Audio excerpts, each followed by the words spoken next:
All right, guys, it's me again. I wanted to go over these codes and make things pretty simple because it's pretty difficult when you get D4 codes and you want to check on the internet for this. So basically over there to the right, I have everything still connected up where you short the OBD1 adapter, those two wires, and you either use a paper clip and stuff like that. So I wanted to show you. I had code 1, 3, 8, 13, and 14, and I'm going to do it right now. I'm going to show you.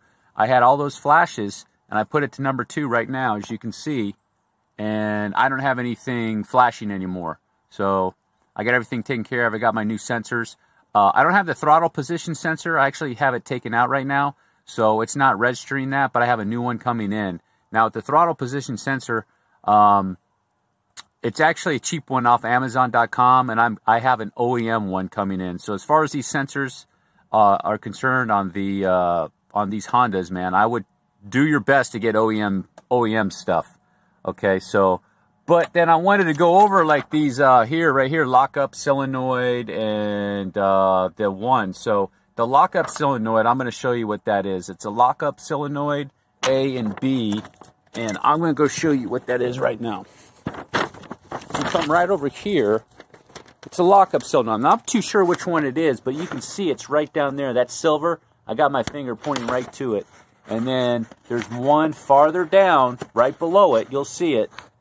Probably hard to see on there, but you see where my finger is there. And then if you go down a little bit, there's another one down there. So that's for number 1 and number 2. And then the shift solenoid, A, B, 7 and 8. That's what those take care of. Both of mine, on mine, were bad. The 3 is a throttle position sensor. That's right over here. That's that. You see my fingers pointing to it. That's the throttle position sensor, vehicle speed sensor. Most people know what that is. You just have to replace that if that goes bad. That's number 4. So number 1 and 2 is a lockup solenoid. Number 3 is a throttle position sensor. I have that taken off. And the 4 is a VSS. That's easy. A shift lever position. Okay. I'm not too sure about this shift lever position sensor, but from what I understand, that is probably right in here somewhere in that area. There's a position sensor you can get down there. They actually look like they're pretty expensive, but in that shift area right in there, you probably have to take that apart. That's what that is. Doesn't seem like that's a common problem. Okay, so shift lever position, that's for 5 and 6.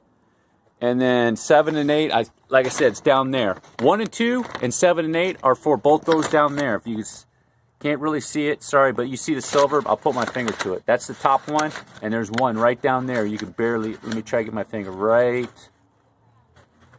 there. Okay, that's it. That's 7 and 8. Okay, now number 9 is called the countershaft transmission speed pulse generator. And then there's number 13, 9 and 13. Those are down there. You actually, with that one, it's on the front. There's one in the front and one in the back. It's like right back there, and there's one right there. You got to take your tire in this area, turn it out, and you'll see one there and one there.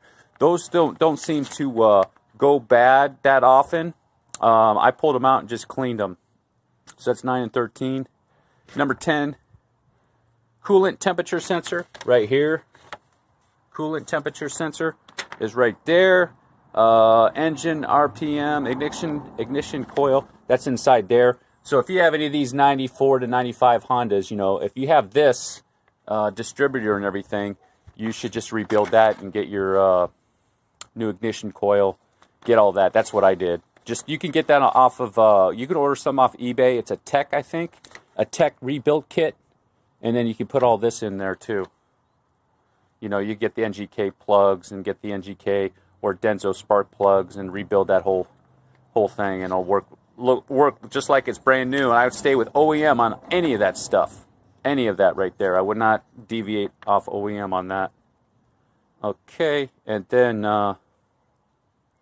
13 and 14. Okay, now we're down to 13 and 14. I already went over this, but I'm going to go over this again. So if you got 13 or 14, the first place you need to check is right here. You got to check the, you got to go in there, open that up, and check that. number 15, the 15 amp fuse, and check for the ECU on this one right here. You got to check that, make sure that isn't blown, because 13 and 14, at 13, there's a bunch of misinformation out here. This one says main shaft speed pulse generator, as you can see. That's wrong. It's the it's the ECU. I can't remember the name of it was exactly, but it's the ECU. And then 14 has to do with miscommunication or the FAS wires. What everybody will say, FAS wire or the ECU is bad. But you have to check here first just to be sure, make sure your fuse isn't blown. Especially if you have a situation where you have flashing D4 and it's flashing and your car turns over and it won't start or do anything.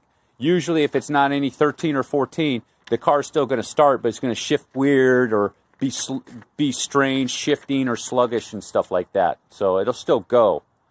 All right, so that's what I want to just go over these with you and just show you. So let me go over real quick again. 1 and 2, the lockup solenoid A and B. It's either that one up top or that one on the bottom. I'm not too sure. I can't remember which one's which, but it's either that one. Let's just say it's that one up top. That's 1 and 2. And then down below, you see it down farther below is going to be 7 and 8. And then 3 is a throttle position sensor, which is going to be right there. That's a throttle position sensor. I'm waiting for mine to come in. VSS, vehicle speed sensor. That's easy. Shift lever position switch. I'm pretty sure, I'm not too positive on this one, that's going to be in that area. You got to take that apart. Shift solenoid 7 and 8, 9. Okay, 9 and then 13. That's those right down there. Right down there. So if you turn this back and you'll see them right there at 10 o'clock and 2 o'clock. Okay? At 10 o'clock and 2 o'clock. You'll see them right down there. So in that area. Okay? And then number 11, ignition coil. That'll be in the distributor. And then 13 and 14. I just went over that. 13 and 14. You have to check here first on your ignition on code 1314 for flashing D4 on a 1994 to 1997 Honda Accord. But a lot of people seem to get frustrated with these flashing D codes, and they just don't know. But I'm just trying to make this simple because nobody has a video and going, hey, this is what does what, and this is what needs to be replaced. You just have to check it. Now, when you check these two, let's say, for example, you check, you have that. You want to check the connection in there and probably get clean it out really well for corrosion. You could spray some WD-40 in there because WD-40 dispels the water, keeps it from corroding. There's probably some better stuff that you can get, such as some marine spray. I heard some guys say they really like to use this marine. You got to go to a marine shop to buy it, but WD-40 will work. And make sure those connections are good. So, all right, guys, that's it.